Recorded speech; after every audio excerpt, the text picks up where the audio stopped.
呢幅畫嘅主題咧就係新中央酒店，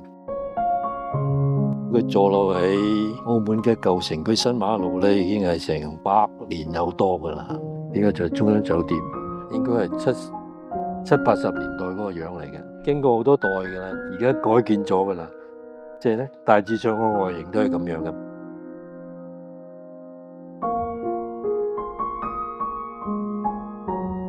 呢幅新中央酒店，因為佢係喺酒店嘅大堂入邊咧，嗰張好大型嘅壁畫嚟嘅。老細蕭先生咧，佢就諗到用馬賽克，因為佢覺得酒店嘅大堂有一幅用馬賽克嘅大型嘅壁畫，去講一講澳門嘅歷史會特別啲啊，會好啲咁樣咯。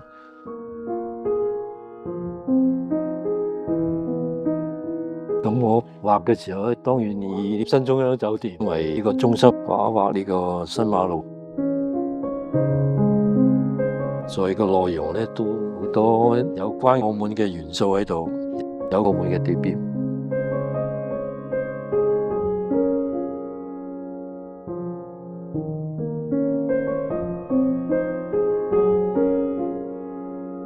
有人物。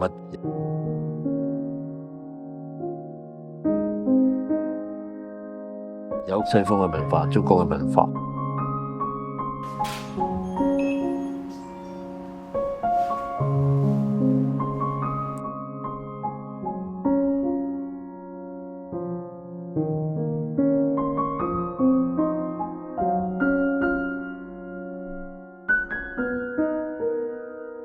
我自己都係第一次見到我自己嘅作品係咁做法嘅，當然比較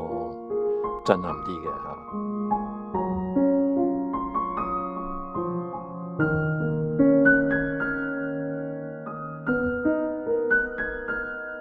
佢哋嘅工序都好犀利，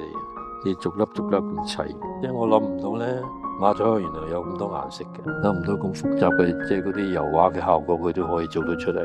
圖案好豐富啊！